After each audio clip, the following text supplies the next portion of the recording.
And if I guide where I'm looking by what I see in that camera right there, good idea, or should that look kind of weird? I should be looking back. Oh, yeah? I don't think any of this is going to look weird. Okay. Well, yeah. Inspire your confidence, young man. Thank you. Live from the Mighty Veedverks Airship, I'm Travis Lippert, CEO of Verks Unlimited Limited, better known as Veedverks. And I'm Julie Richardson, Director of Commercialization and Promotions. And this morning we have with us Rick Campanella, and it's the afternoon, Julie. So I apologize. Thank you so much for coming and being with us. We're really looking forward to having your company here because you have quite the story to tell. Well, thank you very much for having me on, and I was very pleased that you were local and I was able to come down in person. As you know, I kind of like to get up and talk, and I usually have an opinion on things, and like to get it out there, and it's just fun, and I love interacting with all the people in the cannabis industry and community. So let's have at it. What do you guys want to know? What do you want to talk about? I want to know what you were doing in 1996. 1996, I had moved back from having spent some time living in Belgium and working as a nuclear engineer and bicycle racing as sort of an interest on the side. And I had come from, of course, having cannabis as a background before that, but this was sort of an off period for me in the cannabis time. And I got married to a Belgian gal, and we moved to Boston, and I had gone to a trip to Amsterdam and picked up some weed and seeds and kind of prepared myself for my return to the United States, and knowing that, I'm going to have to supply myself with the good weed that I got used to in Belgium, being able to get on a train and just sort of go up there and spend time in Amsterdam for a weekend, or even just pop up and get in and out, get your supplies for the month and come home, So wanting to think ahead, I once we got to Boston, I of course unwrapped all the stuff that I had brought, and been prepared, and started growing these seeds, and smoked up the last of the weed that I could smuggle over, of course, which was this amazing haze, like the pure original haze. And I've never been so impressed by weed than that one. But anyway, so that's where I was. I got a job at a company in Boston called Stone & Webster. They were like this traditional, long-standing company for engineering, and I was doing nuclear engineering for them, which was like the design of the coolant systems for nuclear power plants and things like that. And that lasted a couple of years, and during that time I was at home growing the seeds and finding that I had something really special. And so having had that good luck, finding some really good genetics in the seeds that I brought back, and the simultaneous development of the internet and the connection of people who in the past had such, unique personalities, and the need for secrecy, which came from, growing during the Prohibition period, if you can call it that, which I think you can legitimately call it that. So we're all nervous, paranoid people, and now the internet is allowing us to share the thing that we're most proud of, which are these plants and our growing. And so I start getting connected with people who are at a pretty elite level, and communicating with each other on this rather raw internet at the time, which was like message boards and secret private areas that, we were using passcodes and all these kinds of things so that we wouldn't be found out. We're that paranoid, of course, and for good reason. Things have changed so much now, but that's where I was in 96. Just really getting connected with other growers and sharing the experience, and getting a feeling for, was I doing this well, compared to other people? And, when we did share genetics with one another, and we grew each other's seeds, or we smoked each other's samples of weed that we would send one another, we could, then chime in our opinions on them. And by doing so, we learned whether we were good or not, I guess, or who there was a pecking order of, oh, this is the really good stuff, or, this is mids, using today's terminology. Anyway, that's where I was in 96. I'm sorry, I keep rambling there, but...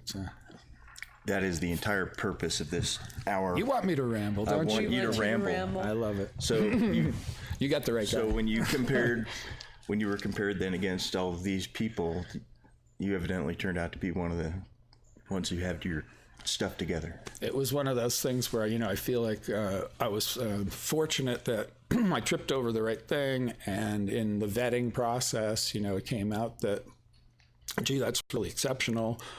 And then being a curious engineer type, I wanted to then go further with what I was doing and say, if it's that good, what more could I do? Like, I wanted to do better breeding, and so I came up with the idea of creating Cinderella 99 by back crossing the progeny from a single female over and over to that same female, taking advantage of the fact that cannabis is photoperiod sensitive, and you can keep it fooled, if you will, into vegetative growth virtually forever, so you can keep this female, instead of her aging and dying, you can put her in a suspended animation of just continuing to put out branches that you will then cut and root and clone that original female, and only flower out clones of the original female for the purposes of breeding each generation.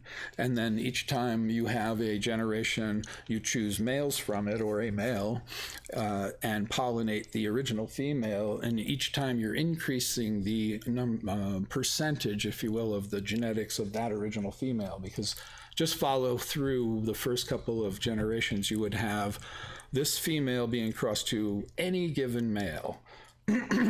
We get half our genes from our mother, half our genes from our father, right? So you would then say the progeny is 50% of this original female. We'll call her P, okay? The letter P. And that child, if it's a male, and if he were bred back to that original female, in that union, she would again contribute, of course, 50% to the child that results from the union with this new crossing. However, the male in that case was already a male that had 50% of her genes, so he'd be contributing 25, and the result would be 75, 50 from her, 25 from him. And then if you do that in the next generation, he has even more. And so by generation, it kind of goes from 50% to 75% to 88% to 93 or 4%. 92.5. Right. And there's some fractioning and some rounding off there. But 94 and then 97, okay?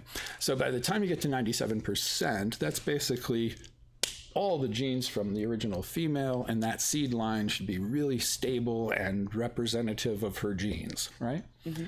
That's the theory. Now, that's not like somebody who studied botany and genetics and did a PhD in that, but it made sense, right? And luckily for me, it worked. It really gave this incredible result, which became Cinderella 99. And so, where did we branch off into that? Cinderella 99 is a famous strain. It is one of the, one of the most well-known strains that I know about. Well, I think because 20-year anniversary this year, first of all, so it's been around a long time, 20 years. In 1999, I released it. And, the idea was to create the result bud, the smoke of a sativa, but when we all worked in those little niches and shared our information with one another, one of the things we had in common was the frustration that came from plants that flowered for such a long time and didn't mature for 14, 16 weeks, because we love the sativas and that haze that I was telling you about earlier. That's kind of the goal in terms of the potency and the type of high we were in search of, right? But the disadvantages of trying to grow a plant like that are that it flowers for so long and it gets so stretchy and it's hard to control in our little rooms that we're in, or maybe we have a basement, and low ceilings and things to deal with, right? So why was this plant, when I was describing to you earlier, I got these great genetics. I was really impressed with the results I was getting, and the other people were too, without ever giving you any criteria, like, well, good how, right? What were they saying about it? And one of the things was the potency, then the flavor, which was very sativa-like and fruity and a very uplifting, energetic high to the point of almost making you nervous and paranoid, which is like what the haze would do. So it had all of those good characteristics, but it didn't have the negative characteristics of the stretching and the long flowering. It flowered and finished in like 8 to 9 weeks, less than 70 days, or 60-something days, right? But it had the resulting bud as if it were a sativa that had been flowering, 16 weeks, and the yield and the resin production was extreme on this plant, and all of these things came together to say, like, wow, this is something special. There's a phenomenon going on right now where there's a plant called MAC, M-A-C, right? The Miracle Alien Cookies, a capulator.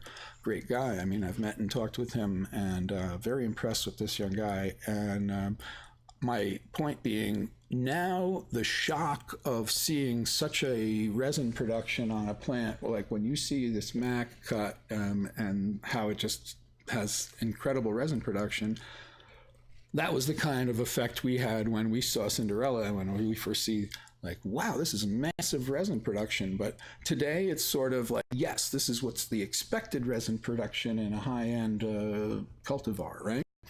But then Mac kind of goes and ups the ante, and it's a shock effect. And so all of these reasons were why we felt like this new plant that I had found was special. And so working with it and creating a seed line came from the thought from me of, gee, I don't want to be the only person to have this, and certainly sharing among that small group of dozens of people in this group of growers that were all communicating on this early version of the internet. And it occurred to me that by doing that process of back crossing over and over to the same female and getting a stable seed line would then give me the opportunity to open up this to anyone, because sending seeds is easy. Sending them to anywhere in the world isn't that difficult. They travel well. Nature did its job. They're the ultimate genetic suitcase. So what else we were going to go forward with? Well, why do we want female cannabis? Oh, yeah. Well, lately, one of the biggest things that has been a jump forward in the technology of growing cannabis is the introduction of, the feminized seed. And I'll touch on the word and why I hesitate to use it in a few minutes. But that growing marijuana, you get the best yield and the best quality by far from a female plant, right? The female plant gives you the real marijuana, the buds, right? Whereas a male, by comparison to a female, is almost worthless in terms of creating marijuana. The yield is extremely low, the potency is not good, and the taste is terrible. It's very leafy. It's just not the desired result, right? So that's why there is an interest in the concept or the possibility, if it were available to you in a perfect world, wouldn't you rather have seeds that only gave you female plants when you planted them, right? Because unless you want more seeds by crossing a male to a female and making your own seeds, which again introduces, well, do I even know what I'm doing? Why am I crossing these two plants? And so on and so forth. Wouldn't I do better to just buy my seeds from somebody who's already figured this out? And especially if they can give them to me in a form where I can guarantee that every one of these seeds, when they hit the ground, is going to give me a female plant. Well, yeah, let's philosophically, in an ideal world, agree that that would be a good thing, right? Well, when you go back in history and think about how the development of Feminized Seeds came together. And remember those rudimentary message boards and the rough version of the internet that we were all communicating on in those days and everything. We really didn't have today's access to technology and an understanding scientifically of what we were doing that today you almost take for granted, that you could Google and find medical articles, scientific journal articles on genetics and cannabis in particular, and things that has already been done by scientists that will give you answers to questions that you're asking yourself. Right. And one of them was, well, how would I do this? How would I produce feminized seed, a seed that will only give me female plants? Well, how is it that a male and a female is even determined, at a chromosomal level, right?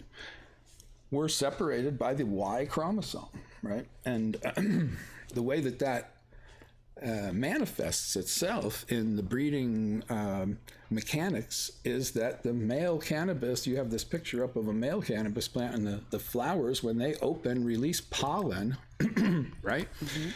When that pollen is floating through the room from a male cannabis, it's going to statistically be 50% X chromosome and 50% Y chromosome pollen, okay? Because the male has a Y chromosome and an X chromosome in his genetic makeup. And then when pollen is produced, that is a splitting of the genes into half the number, right? And so what will happen is that only an X or a Y can go to any given pollen grain that is created and then is floating in the air. So this is an explanation of the mechanics of what's going on and how the distribution of X and Y chromosomes works with the pollen that's being released by a male cannabis plant, okay? So our problem in trying to create a female seed line would be, how do we stop this male cannabis plant from making any pollen that has a Y chromosome in it? And what if we could filter all of them out in some magic way, right? Let's stay in our world of, if it was this ideal world, what if we had this magic filter that we could put over all the female plants, and when we let this pollen loose in the room, only the X chromosome pollen can get through the filter and land on the flowers, which will then, of course, all females have 2 X chromosomes. So every flower on a female cannabis plant has an X chromosome in it, right? So when this pollen grain lands on it, and it has also an X chromosome, it will make necessarily female seeds only, right? Okay.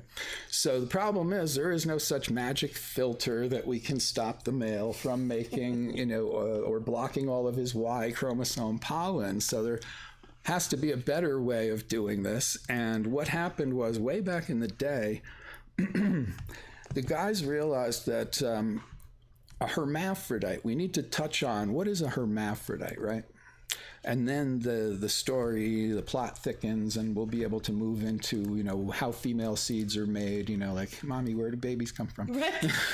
Well, in this case, it's a funny joke because it's like the mommy says, if you want to know where you came from, you're going to have to ask your other mother. So anyway, what is a hermaphrodite, right? So we've already talked about in a kind of a casual way and almost without really pounding it home, but assuming most people know that XY is a boy and XX is a girl. But what about a hermaphrodite? A hermaphrodite, by definition, in the cannabis world, is a female plant, or one that appears to be a female plant, and then at some moment while growing, due to either its genetic nature, that it just is programmed into the plant to do it, or stresses in its environment are causing it to do the following: produce a male flower, or more than one male flower, or multitudes of male flowers simultaneously on the same plant that is also expressing female flowers. So it's an intersex plant. So, biggest question to ask yourself then is, well, what about the X and Y chromosomes? I mean, is this hermaphrodite going to have some other arrangement, that it's not an X and an X or an X and a Y? Is that what makes the difference? Where do they come from in the first place? Okay, that's an important question to keep in your mind, right? So if it were the case that only when some odd arrangement of chromosomes occurs, where there's two X's and a Y, or some weird thing happens, then you get a hermaphrodite, I think we could all agree that given the nature of the X and Y pollen coming out of the male, the occurrences of hermaphrodites would be relatively low. It would happen in a very small percentage of the populations that are created by the pollen, for the following reason. The huge majority of the pollen is going to either be definitely X or definitely Y, and only some weird mutation would throw out something that would come together and create this odd chromosomal combination that was responsible for creating a hermaphrodite. Okay, it's just the statistics and probability of it would mean that what we should see are few hermaphrodites relative to the females and males that we see in a population. Now, in cannabis, anybody will tell you who've done this for a while, oh, no, hermaphrodites happen pretty often. So it's unlikely that a chromosomal cause is the root of it. So where is it coming from? And then the answer isn't that hard once you realize it's not the chromosomes that's doing it, and you start to look in the right direction, which is even our own people, we have children, neighbors, friends, ourselves in some cases that are gender fluid nowadays, and people are more open about talking about this that 50 years ago they wouldn't have even, brought it up. But we learn through their experiences in trying to find themselves, right, that they take hormones, right? It's a hormonal response that moves those people from the gender that they were born with toward the one that they feel is more who they are. Right. And so what it turns out to be in marijuana as well is that it's a hormonal cause that makes a female plant make a male flower, okay? So what if then we could hormonally induce a female to make some pollen, right? It makes a male flower, and being a female, this male flower that's coming off of the female will only have X chromosomes in it. This is what we wanted to do. We don't need to use any kind of a filter. We just make a female make male flowers, and the male flowers that come off of a female will only necessarily be able to contribute an X chromosome. So all that pollen that lands on the plants will then make only female seeds, and that's where female seeds come from. And that is the way that in our ideal world, again, it should always work. We'll go back to hermaphrodites now. There's the problem, avoiding a hermaphrodite, because you can take the pollen that comes from the male flowers that are formed on a hermaphrodite, and when you pollinate a female plant, you won't get any males. You'll get females and hermaphrodites. Oh. Okay, so what's going to happen is that since the pollen came from a plant that hermid, or however you want to refer to that, it produced male flowers on a female plant, and the pollen was used and landed on another. The seed inherits hermaphroditism, okay? So we want to avoid that. We don't want to grow seeds that could potentially be hermaphrodites. Reason being, what happens when pollen lands on a commercial marijuana crop? It's devalued because nobody wants to buy seedy weed. And that's for obvious reasons. You can't smoke the seeds, and you're paying for them, you know, so nobody wants to do that. So we want to avoid Hermes. They're worse than a male in the sense that they're sneaky little bastards, right? I mean, you have this female, right? Sneak attack. You think it's a female. Sneak attack, man. And you then, you could be letting your guard down, and fourth week into flowering, all of a sudden you're noticing rusty pistils coming from this one area, and like, oh, the other plants are white, and why is that rusty over there? Oh shit, this one hermied, and it's starting to pollinate the neighbors, and we better get it out of there. And so you lose money, and it's not pretty.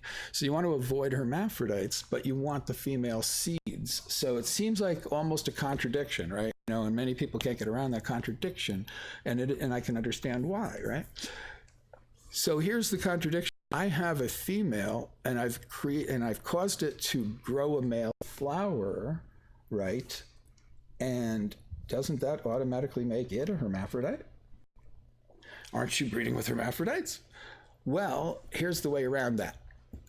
The way that the guys did it originally, and why the mistakes were made and the bad reputation was created about feminized seeds, is because those hermaphrodite flowers would make mostly female seeds, but you would get your hermaphrodites too. And eventually people who were buying the seeds, who were duped into thinking like these are female seeds, and then they start to get hermaphrodites, they start talking amongst themselves, and eventually the whole world says, hey, you know what, feminized seeds, you get too many Hermes. I mean, those guys can't guarantee that they're all females. It's bunk. You're better off just getting regulars or whatever, you know. So people, they got a bad reputation. Now, if they had done it right and everybody got all female seeds, jury's in, right? It's done. Okay, we like this. And so here's how to do it right. Those guys would do the following thing. Let's imagine a room, right, full of plants. Say there's 100 plants in it, right? And through stressing those plants with light leaks in the middle of the night, overwatering, underwatering, pruning too much, various techniques that they would stress these females, and the ones that would hermy and make flowers were the ones that they'd use the pollen from necessarily, right? Because this is what they're trying to do, is find some pollen from a female plant. Now, imagine that, 20% of the population in there made pollen, and those were the ones they used, right? The mistake they were making was thinking that by stressing the plant and making pollen, that those plants that came from that pollen wouldn't inherit the hermaphroditism, right? What they should have done is looked at the plants that didn't make male flowers in that room. These are the ones that are Hermy-proof, right? We've tried to stress them.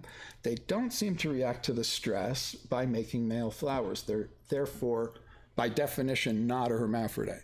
They don't carry that gene, okay? So what if we could make one of them make flowers, right?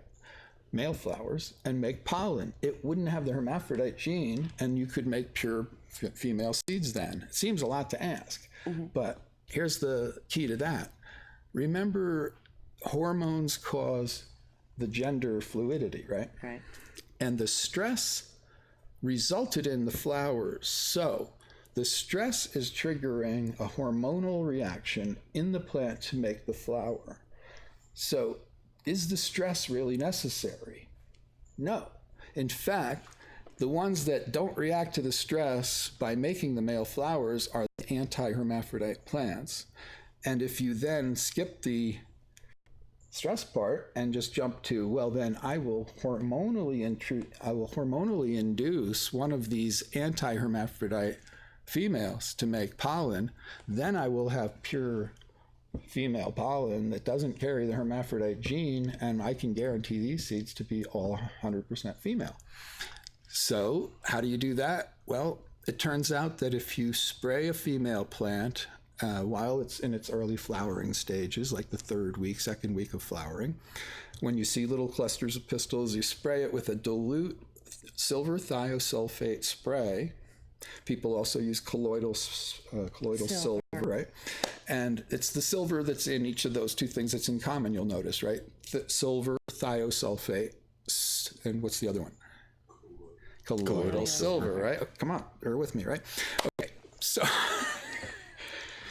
it's the silver that's in common. It's the silver that's the active ingredient. This is what's happening. So on some sort of microscopic level, this silver is blocking the process by which the female hormone in the female flower is able to express itself. So what could the female do at that point? I don't have the hormone necessary to create a female flower anymore. I start to have gender fluidity, like you've added too much estrogen, or you've blocked the estrogen in a woman, and you're starting to give her testosterone, or her body will start going male. You know, she'll grow facial hair, these kinds of things, right? Voice will drop, all that stuff, and vice versa. A man who is taking estrogen will grow breasts, and his voice will rise, and all those other things, right? So what's happening? It's a hormonal reaction by the plant to the silver blocking the hormone that's necessary. So when such a plant that's already been vetted for hermaphroditism has been hormonally induced to create male flowers, the pollen from those flowers will then create pure female seeds. And that's the trick to doing it right. There's a lot of steps to that, right? I mean, there's a lot of understanding, like which plants are the ones, and not only the one who makes the pollen, you remember, has to be vetted. The one that's the female, the female flower that's being pollinated also has to be a plant that's anti-Hermy, or else it passes on hermaphroditism to the progeny. So there's a little bit of work to do there, but it's a lot less work than the next thing I want to talk about. The next thing is after this, breeding. Yeah, there you go. Why breeding with a female pollen is better than breeding with male pollen. So what I would say there is this slide behind us. Why is breeding with female pollen better than, having understood everything I've said so far and knowing that there's a way to do this right? Now consider the following dilemma that's faced all breeders of cannabis from time one. The fact that we want to grow only female plants, yet every time we make seeds, we're crossing the female that we can see the obvious traits that we want in the kids with a male that we have no fucking idea what kind of female traits he has. He's not a female. It's like looking at a male, and trying to judge him on his vagina or something. Like, there's just no way to look at a male and see what kind of vagina his daughter's gonna have, right? It's that kind of a dilemma. So there's always been this huge guesswork on the part of the breeder of cannabis, because he's saying, I got this great male. You'll see a lot of guys talk like that. There's this great male. Well, the only way you can say it's a great male is if you know how to judge a male. How do you judge a male? What is the value? I don't judge. Right.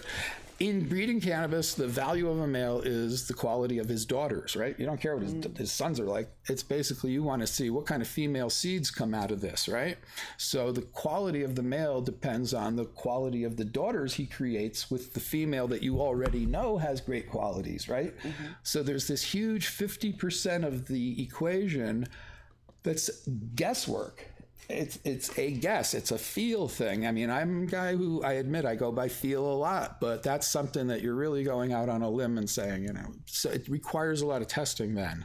So then you say, okay, I've tried this male, I've crossed him to a female, I've crossed him to 4 females, I've crossed him to 6, whatever. You've crossed him to several females, you've seen the result of the progeny, and then you can kind of say, well, you know what? I see that all the kids from all the different moms have this one thing in common because they have the same dad, right? And so you're looking for those kinds of things to value the male and say, well, yeah, his females all have this thicker branches and this upright, they grow outdoors. You can breed with this male to a female and strengthen the branches on the progeny, that kind of thing, or, those types of things. And physical qualities like those are easy to judge on a male, so say a breeder is judging by leaf shape and the diameter of the branches and all of those kinds of things.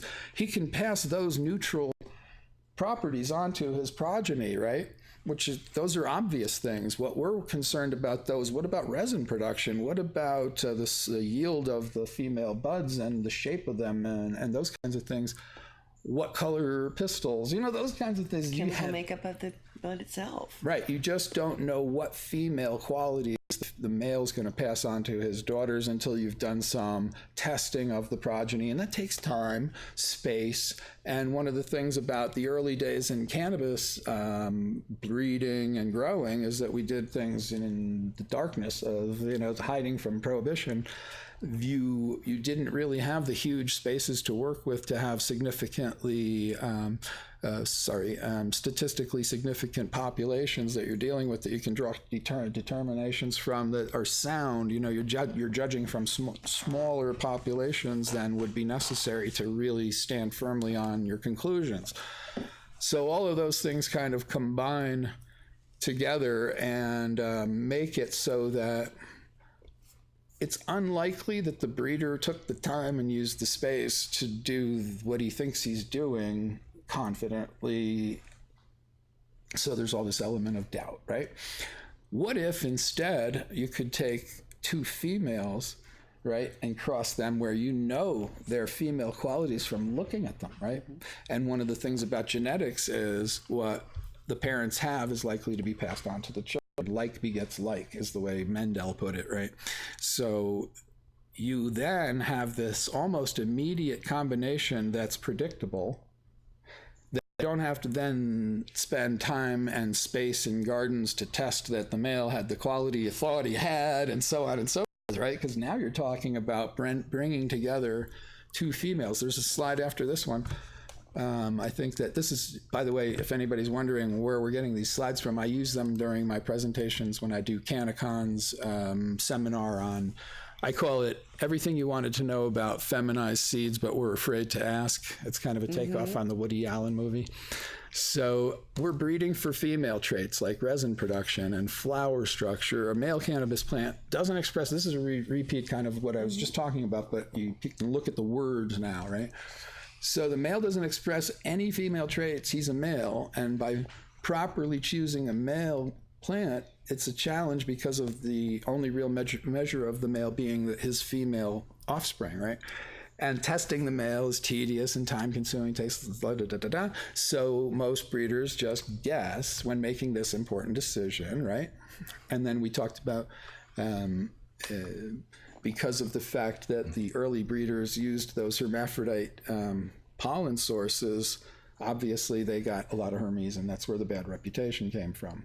So by using two vetted females and crossing them together, making the one pollinate the other, you have a predictable result that it could, in a very short time, be grown out and see if your guess was right. And did you get what you thought you were going to get? And is it an improvement on the parents? Which, by the way, is my measure of a seed. If I decide to release a seed, it's because it's an improvement on the two parents. It's something that I took two things and made something better from them. There'll be some improvement on it. Like Rosetta Stone is very similar in flavor and high to Jack Herer, but it has a much larger yield. It's more uniform group of plants you get from any pack of seeds. And the flowering time is cut by like 3 weeks, 4 weeks. So all of those things combined together make that something where, like, I'm very proud to present that and to the public. But if you haven't improved upon the parents, that's where I say, like, okay, well, then that seed line didn't work out. These are just criteria, to judge by. Right. Did it work or didn't it? And you have 10 strains, 10 different? Roughly a dozen, yeah. A little more than 10, a little less than 13. No, something. Just teasing. Did you know that 12 is the largest number that you can say in English in one syllable? Is it? Yeah. Try it. 13 is two syllables. And it's 12. That's the big number. I've never thought about that. I know. There's no reason to. I have. Oh, go ahead. Please, guys. Yeah. Stressing plants. Yeah. Are there any interesting ways of stressing plants that to make sure that they don't Hermy? Or yeah. Light cycle manipulation is the thing that most of the time results in some Hermy flowers, and so that's where I'd go first. Like, try messing with their light cycles, and then you'd see hermaphroditation in the ones that have it. What about running like current through them? Frankenstein. Or various, assaults with sound, like making them listen to Yoko Ono. Yeah, that might do it. If she had the backing track done by Bjork, right? No. Here's the thing, to respond to like the idea of running the wire through the soil and electrifying the roots or something as a stress, that's not something that would happen in nature and during the growing of plants in general. So like introducing that stress is like saying, well, if this should happen, then we might get Hermes, but that's something that will never happen. We're never going to have electric current running through the roots of the plants, right? But if the plant is sensitive to light cycles in Hermes, that's important because that kind of shit does happen in our grow rooms, right? We do make mistakes. We do have light cycles that go a little wrong, or we have light leaks. That's something that, you can control and you can see the results of it. And if the plant doesn't respond to that by Herming, then that's good. But I don't see the benefit in saying like, if you scream at the plants, and then they Hermy, then we'll have a problem because we scream at our plants in our grow, Well, and if they can't take that, then they're going to not thrive here. You're a nuclear physicist, so light is a wave. It's an electromagnetic wave. Yeah. And everything is like that spectrum there's light that we can't see because sure. I'll quote Richard Feynman, like ultraviolet, like we can't see it, but the bee has an eye that can see it. Yeah. And infrared, we can't see it, but the pit viper has a sensor in his nose. That's right. Yeah. Yeah. And so you just keep extending. If you want to do out. Richard Feynman, just think Ralph Cramden. Ralph Cramden. Yep. Yeah. And you'd have exactly. Norton, come on down here. I got something I want to show you. So, is there really? What's the difference between the way that light affects something and the way that, say, a fluctuating electromagnetic field around something would stress it? The assumption is that that's there all the time then, right? In your grow room, and you're just not aware of it. You're not capable of, through your human senses, to perceive this electromagnetic wave that's outside of the spectrum that we are able to perceive, right? And yet you feel like, okay, well then, Rick, have you fully vetted your ideas? Because there are things that are outside of our perception that might be going on and that could be stressing the plant. And, you're not taking that into account. And I'd say that, yes, I am, because those things are constantly there. And so they're kind of in the background. And if everything else is working on a higher level in the range that we're seeing, then those things aren't having an effect on it, right? Or that they're just constantly Elon there. Musk just put 60 satellites up in space, and they're the first 60 satellites of thousands of satellites.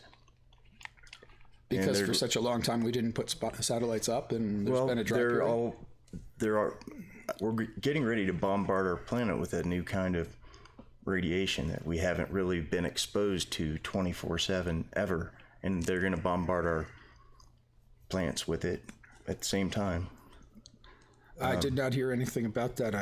Did I somehow slip into the Breitbart studio here? No. Are you Steve Bannon's? No, you're making conspiracy theories about beams from satellites down onto the Earth? Or is this something that's documented? That it's just like 5G's coming out, but they don't know. No, that's what I'm talking about is 5G. Yeah. I just wonder because you see it in the news, and I see it in I don't know. I get Scientific American, and and you do see serious discussion about the types of things that could happen if you expose everything to this new wavelength of radiation that we've never.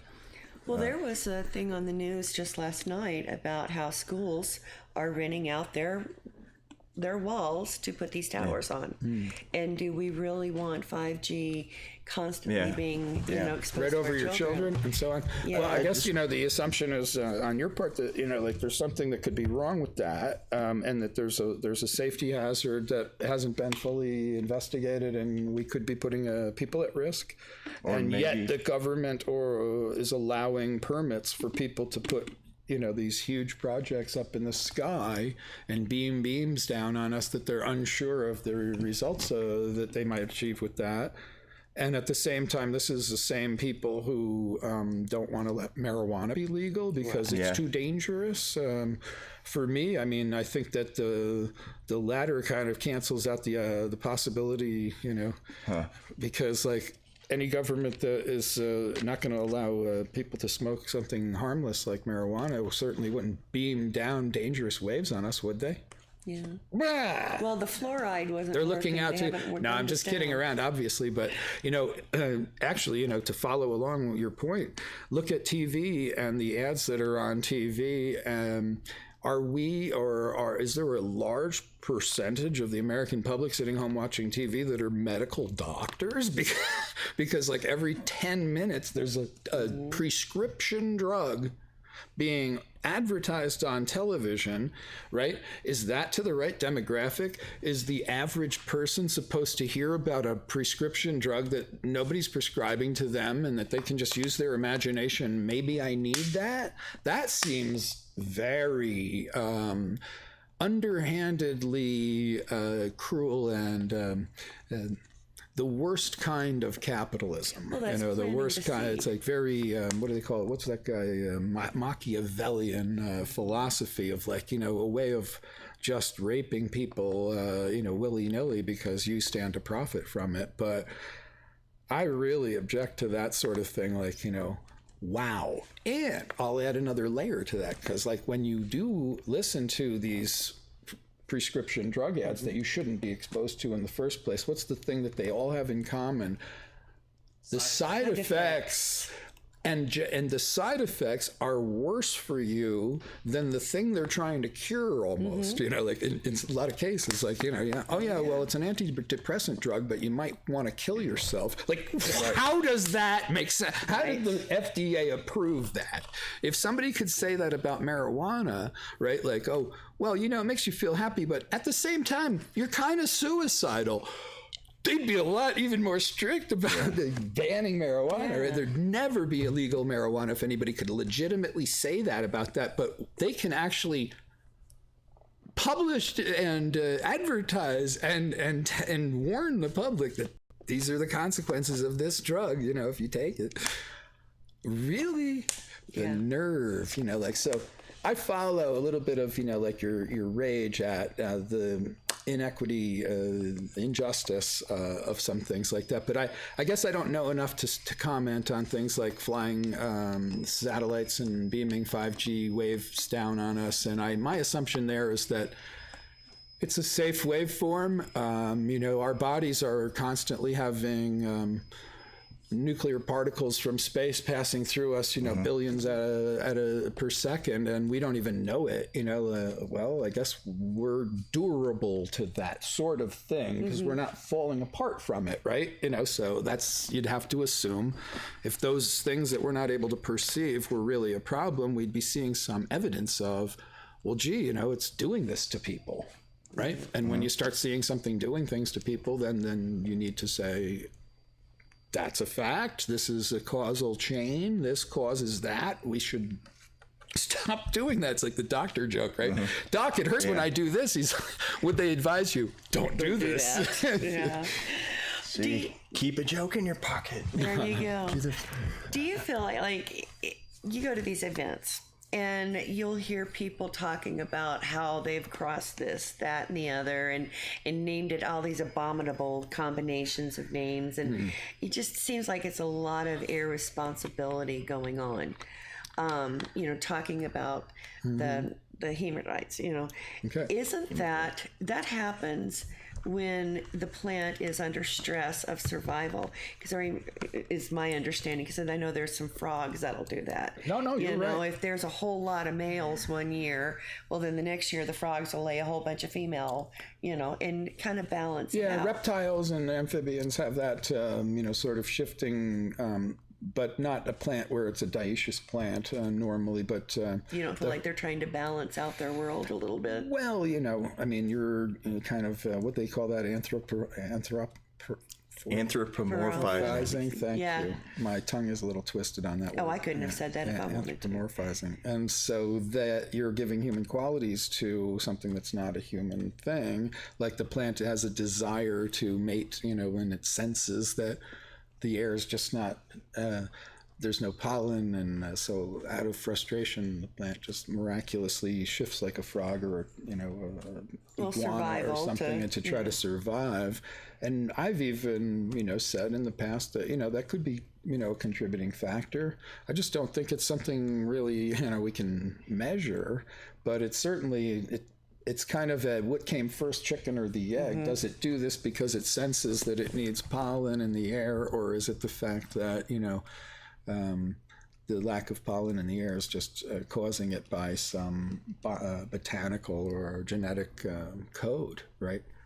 If you reach 8 weeks of flowering, right, and not a single pistil on your entire body has been pollinated, then you are permitted to put out a male flower or two and see if maybe you can get some of your sisters in the neighborhood pregnant, right? I don't know. It's going out on a limb. I like to stick to like what I can prove and know is true, and backed up with some evidence.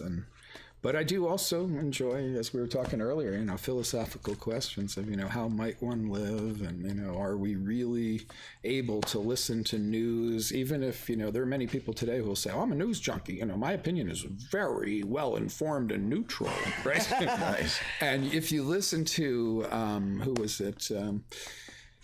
Deleuze and Guattari led to a lot of thinking that, in postmodern philosophy, where they're questioning whether or not you really have answers to things and things like that. And, when people are forming their opinions and filtering, first of all, forming their opinions, let's start there. Where do you get your opinions from in the first place, right? It's from the media.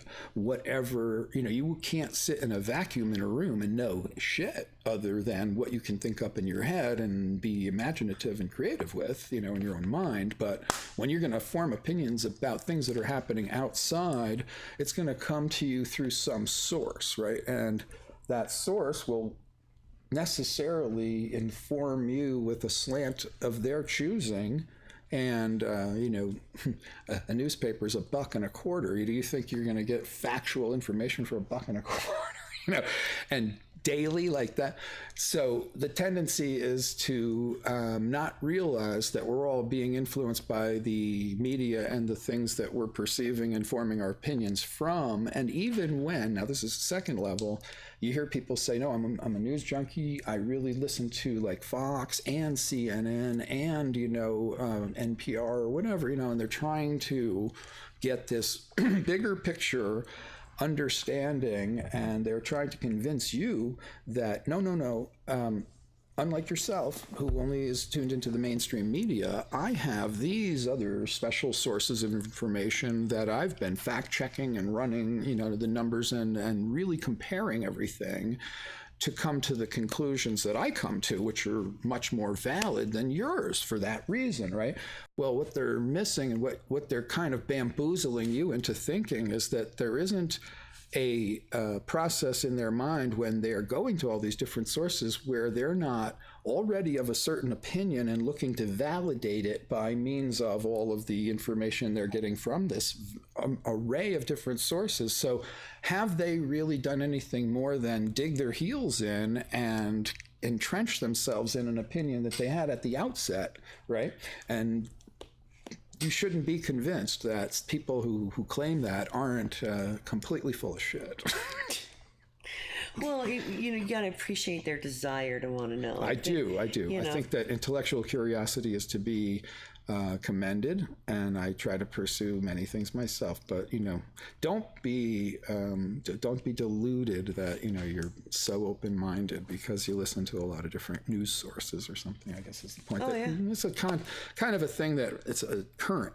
Like today in social media, there's so much back and forth, more so on Facebook, I think, than anywhere else in my world. I see a lot of bickering back and forth of factions and Instagram is much more, hey, chill, man. I'm just promoting myself, and or my products and my company and so on. Which I think there's a place for that, and it's Instagram. Yeah. You brought in some Rosetta Stone. I brought in some rough buds from the end of some trimming session that just finished at my facility a few days ago or a week ago, and we got the chance to enjoy a really nice joint that you rolled there. So,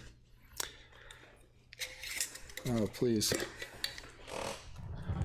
let me smell-o-vision. Yeah. Smell-o-vision. Yeah. It's nice how that rhymes, television and smell-o-vision. So kind of works, but it smells. I like to think of it wonderful. As a musky. Bubba was saying a little lemonine. I definitely get that musky anise as well, like the licorice, black licorice kind of back in that.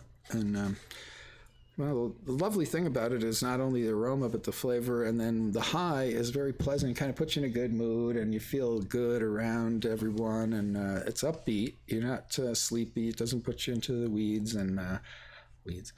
The effect I like is when you pick up a pipe, or you've been smoking already throughout the day a little bit. I mean, full disclosure, I tell my doctor, yes, you use marijuana. I said only every 90 minutes or so, right, throughout the day. But when you have a really good one, I think it's distinguished by the fact that it cuts through everything else that you've been smoking through the day. And I find Rosetta Stone does that. Like you'll smoke a lot of different flavors and get different kinds of highs, and smoke Gorilla Glue or Cinderella or something, and then you come back to the Rosetta Stone and you go like, oh yeah.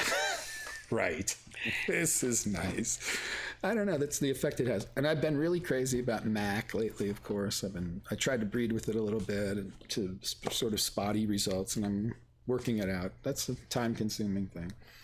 But that's the challenge and the fun of doing breeding. But and then after you've grown it, you need to cure it perfectly. Oh, gosh. You guys, yeah, that's true. We were talking earlier. I think this is a really good tip to people about when you're finishing your weed, and Bubba pointed out, many people are growing really good weed, and then the last couple of weeks, of harvest and cure and packaging, all that great, result, the hard work that you did getting the plants to that point, you've degraded significantly, in the drying and curing and packaging process. And I was telling y'all that let me share with you my recent experiences of working in my own facility, where I've created a room that in the old days, we used to dry the weed hanging in the room up to whatever number of days, more than a week, and that it would reach this peak point of, okay,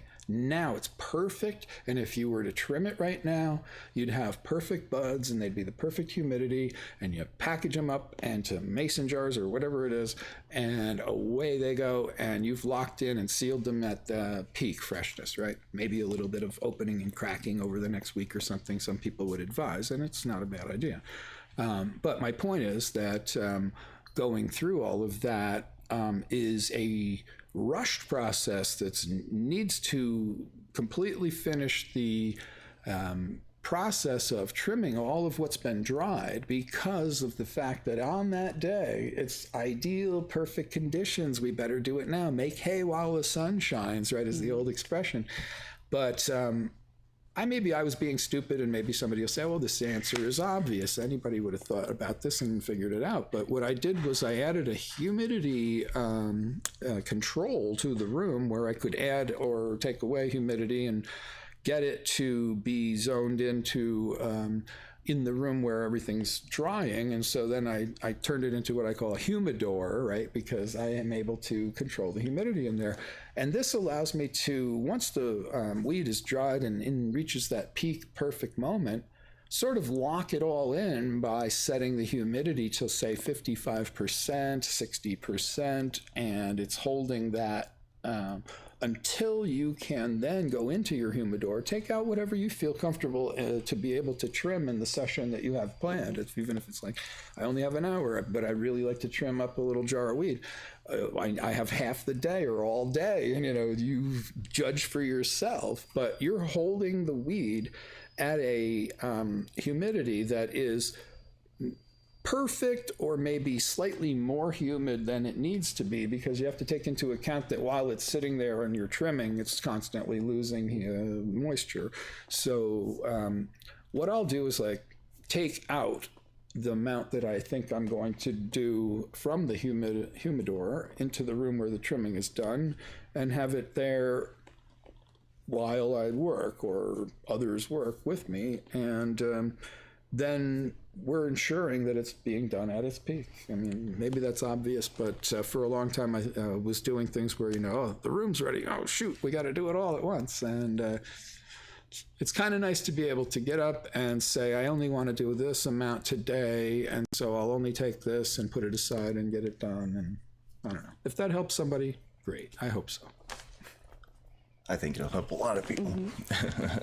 Talk about an alternative news source.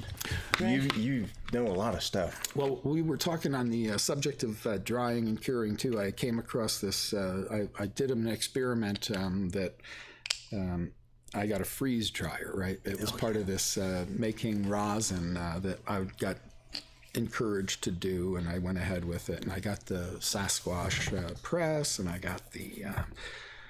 What was it? Harvest Right, I believe, is the brand of the really good. This is a commercial quality, what do they call them? Freeze dryer, right? And it consists of these rows of racks that you can put in, like imagine baking trays going into an easy bake oven or some damn thing.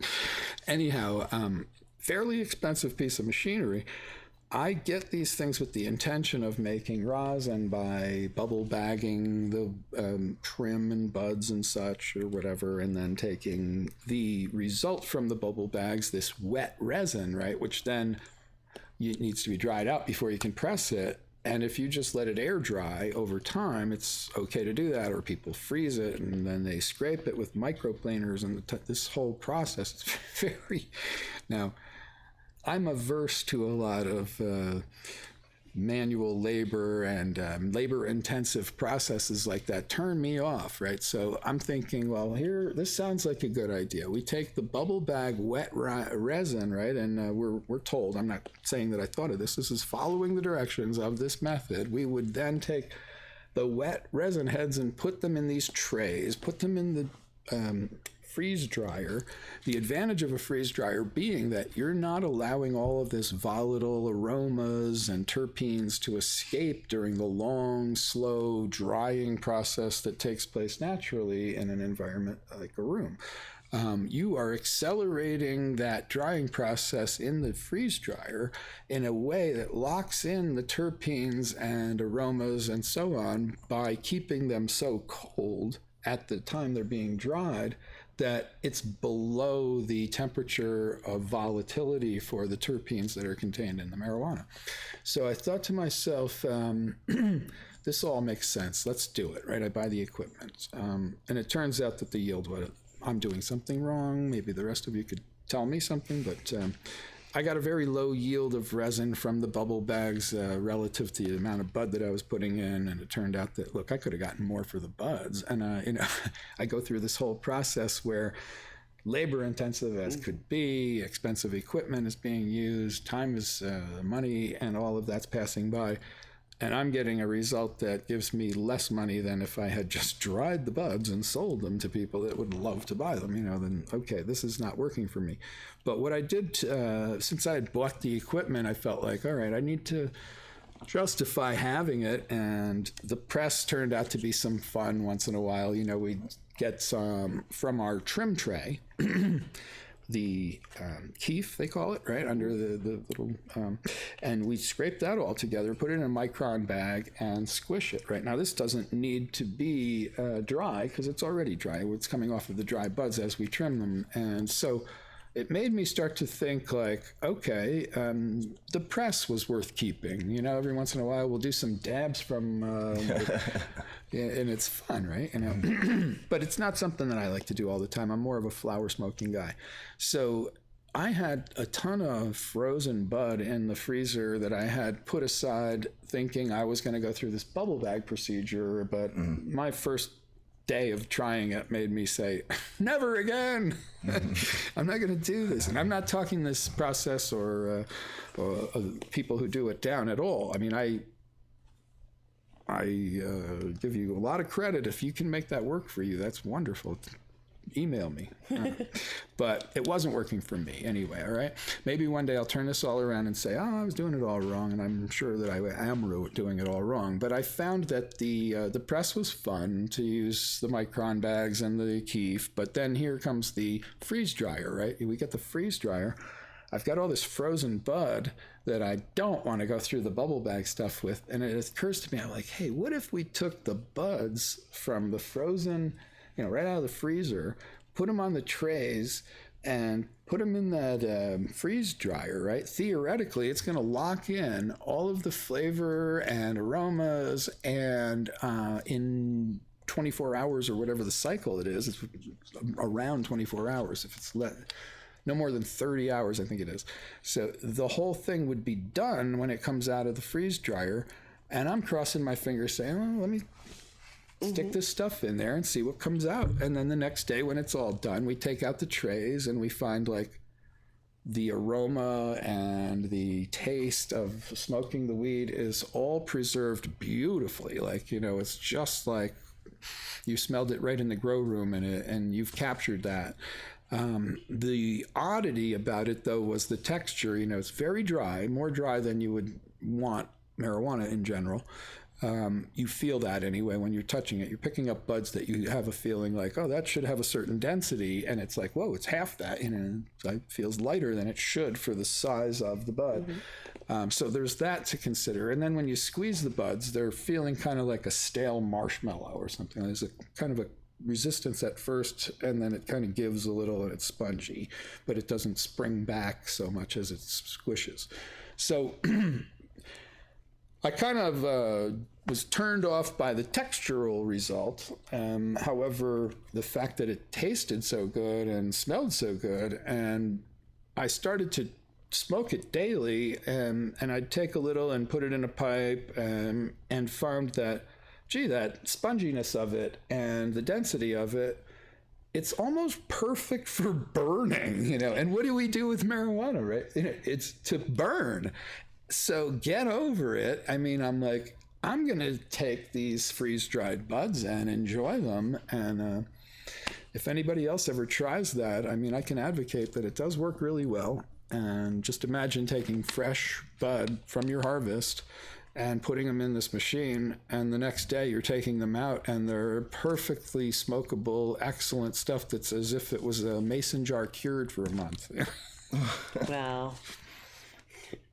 And that could, just that little tip could probably change so many, just revolutionize the industry. You have to have some money because those machines aren't cheap. But if you have that kind of, bat to swing, go ahead and grab one of those and see what happens. You might combine that with some sort of canning system, and now your dispensary is making freeze-dried buds that are preserved in, something that looks like a can of cat food or something. I mean, those things exist already, right? You must have seen those, right?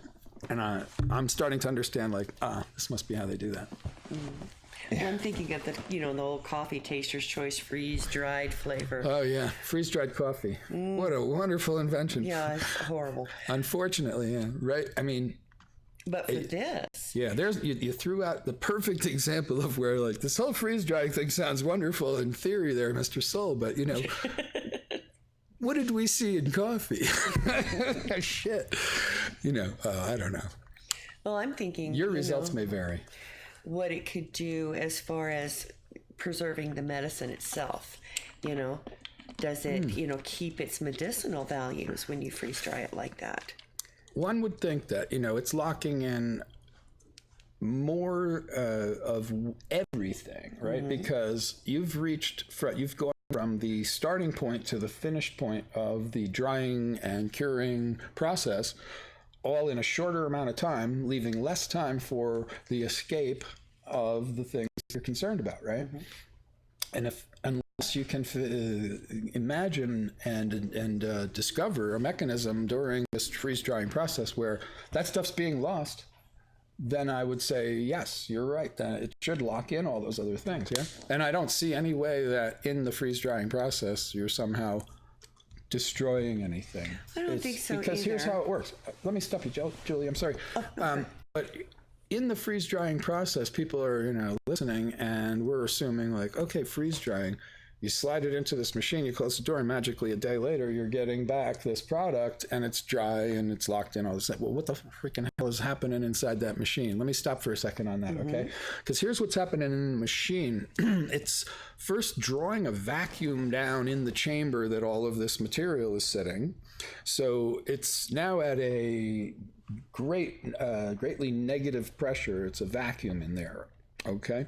And that locks in everything. Is now nothing can leave, right? Okay.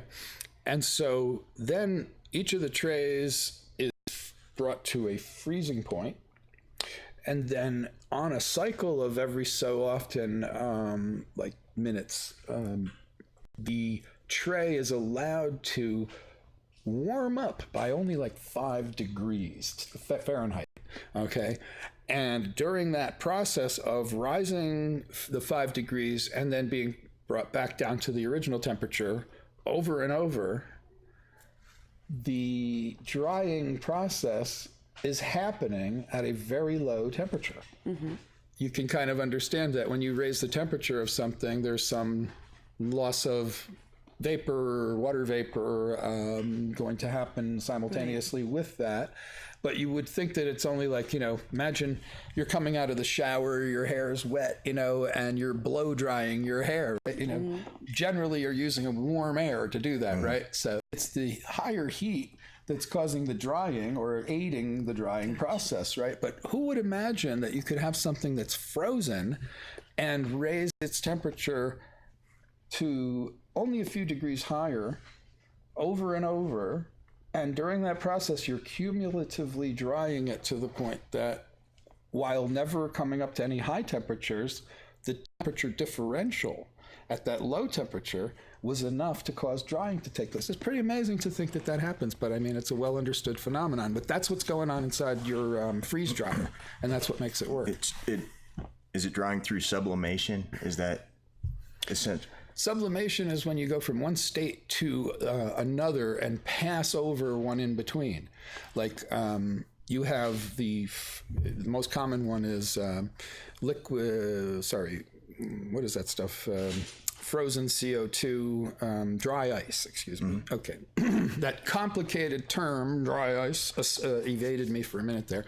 So dry ice looks like a big block of ice. It's solid, right? It has the quality of being solid. There is no liquid phase. It immediately turns to gas. That's sublimation, right? And so you're saying that the solid bud is now having gases be released from it and the drying process without ever having passed through having any liquid on it, right? That's kind of what's happening. I guess you could imagine it like that. That's a good call. I mean, a very perceptive way of looking at that. So you're seeing the solid that's giving off a gas and then staying solid. But through the course of giving off that gas each time, you've now eliminated humidity from the source. And it's eventually cumulatively over many cycles of doing that, going to reach a dryness that's acceptable, and your machine clicks off, right? We need a chalkboard. PV equals NRT. Yeah. And we are doing some T funny is going stuff. way down. Yeah, and then he's right. By jerking around with T a little bit, that's thermodynamics right there. The man is you're well studied. Very good, Travis. There is no end to his ingenuity and special talents that come out when the time's right. Do you have any we're over on time, but it doesn't matter because we just rambled and rambled. I figured but it doesn't matter because when I have to get some lunch. I haven't had a morsel all day. I was just kind of running around the farm, and then I was like, oh, I guess I do have to go to that thing now. So I guess I'm going to run and get ready. There's no time to stop for lunch. I would love to have you again anytime. Hey, it was fun. Yeah. I know I speak for everybody who watches this. Like, that was one of the most fascinating hours I've spent in my life. You just did nothing but explain things to people. You're a great explainer of things. I appreciate that. And what can I say? I mean, I'm getting older, I guess. The more practice you have with this sort of thing, the better you get. And if I'm being clear and speaking well and expressing things well, that's the best thing, the result I could hope for.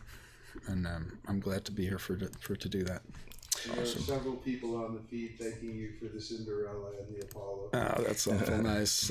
You're welcome. I never tire of hearing your stories. So if I'm ever at a show near you, come and tell me your story. And I promise you I'll take a great interest in it, and I'd like to retell it sometimes too. You know, there's many times that people have come up to the booth and said, I have to take you aside and tell you that Cinderella 99 or Apollo 11 or something that I created, like, saved my life. I was going through college. I had no job. How was I going to, finish my studies and so on without, lowering myself to, prostitute myself out there, and make a living. And I came up with the idea of growing, and, the stuff was so good that everybody on campus just kept buying from me. And I mean, I just could always pay my bills and stuff, or, my father had this ailment, or this young lady from Australia came to me at one time and said, I was depressed. I had the worst kinds of, anxieties and depressions, and smoked Cinderella and started to have that regularly. And I just turned around from it all. And I just feel like I'm really balanced now. I've got my shit together, and like, geez, these stories that come from it, I would never want to stop hearing them, so don't ever not share that with me. But I'm always happy to hear that sort of thing, and don't think that I don't love it too. And the new Rosetta Stone, I think, is something that if you loved Cinderella, please try this. Last year, in 2018 top 10 list on High Times, they had rated Rosetta Stone very highly and spoke highly of it, thanks to Danny Danko, who apparently got his hands on some, and so he made mention of it there. And I agree. We all smoked some earlier, and it's one of those things that is pleasant on a lot of levels.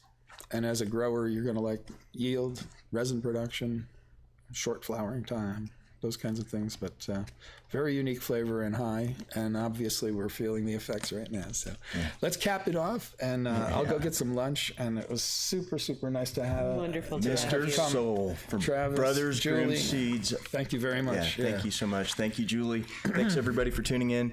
This was an amazing hour of my life. And Thanks, guys. As always, I'm Travis Lippert reminding you, if you don't get hemp here, get hemp somewhere. All right.